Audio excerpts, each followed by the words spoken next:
Hi there. So, just finished the first episode of She-Ra and the Princesses of Power, The Sword Part 1.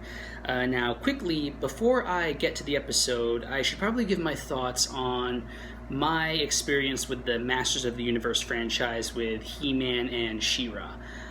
Barely know anything about it beyond He-Man himself, Prince Adam, and a couple of the characters and villains, Skeletor, Hordak, Castle Grayskull, Eternia, Etheria. I mean, really, most of my experience with He-Man was that Fabulous Secret Powers music video, which, after all this time, I still find utterly hilarious.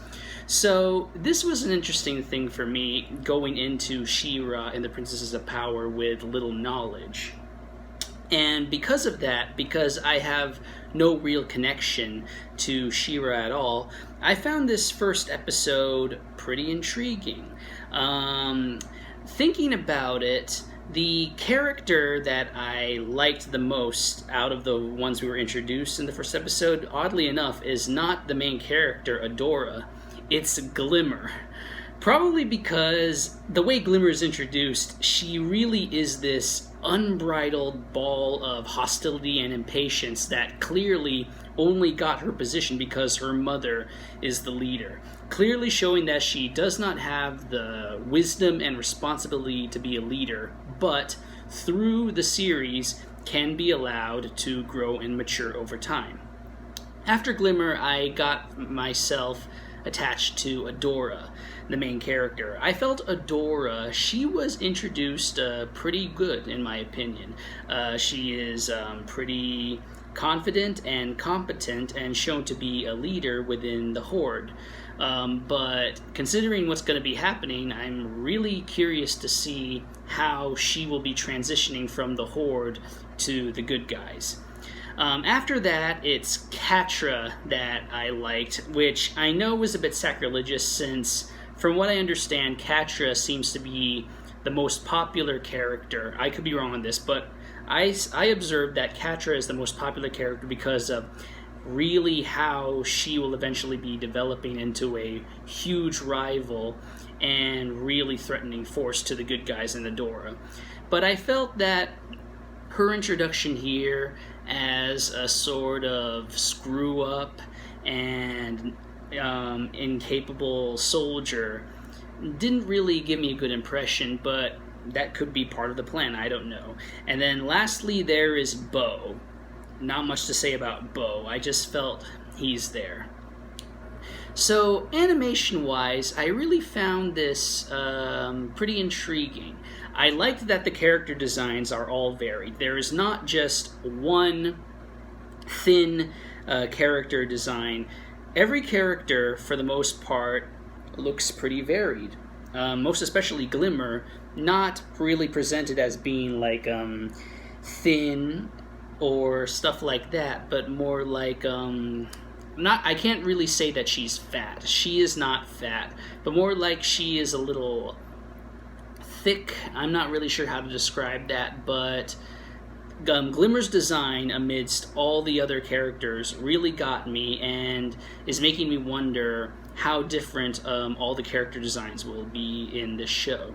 For the backgrounds, I feel there's not much to say on the backgrounds, but they do a pretty good job of needing to really draw you into this world of Etheria. On one side, you have the backgrounds and the base of the Horde, which is really like dark and dank, really technological. And on the other side, you have the good side with the princesses that really looks like this huge fantasy wonderland world. And I really appreciate how both look really different and show what seems to be the mindset of each side.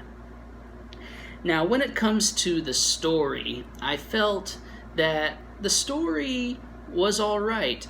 For a first episode, what I really liked is that it really established what kind of enemy the Horde is, and it gave us hints of Adora's past and what's to come. The 4 characters that we got, even though I didn't really say some good things about Bo, I felt that the 4 principal characters that we get are introduced well for the most part. We get basics on their character, who they are, what their personality is like, and what we can possibly expect for the rest of the season. I also do appreciate how, especially compared to shows back then when I was growing up, especially when the original She-Ra was on, how it really gave us pretty decent equal time to develop the 2 sides.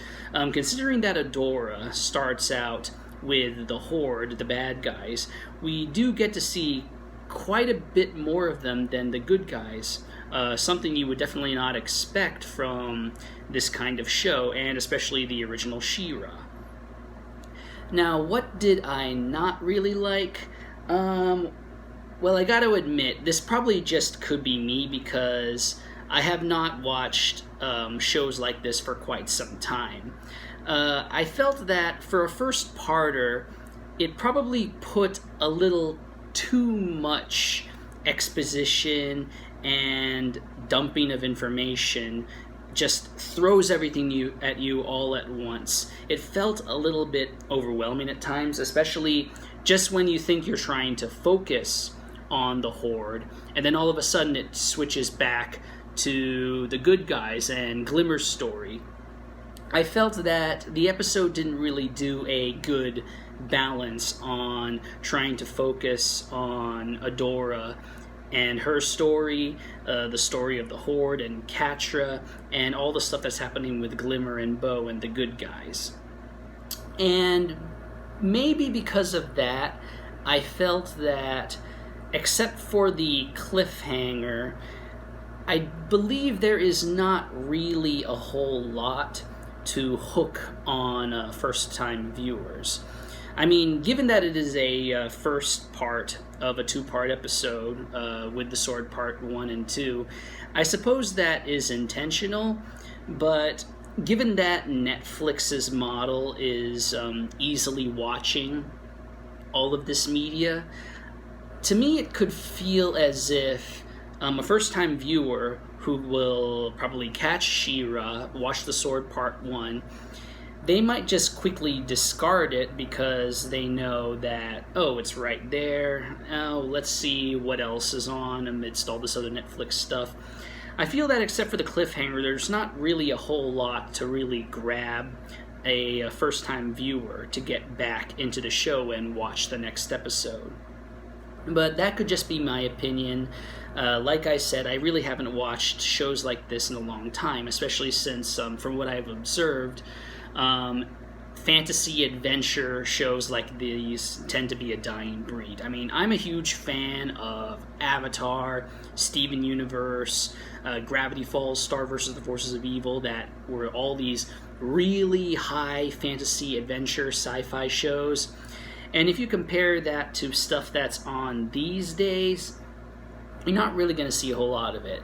Even though I know there is stuff like The Owl House, Amphibia, and plenty of others I don't know. From my experience, shows like She-Ra are really not all too common anymore, when there are a lot of animated kids shows that tend to be more wacky, random, what-the-heck humor.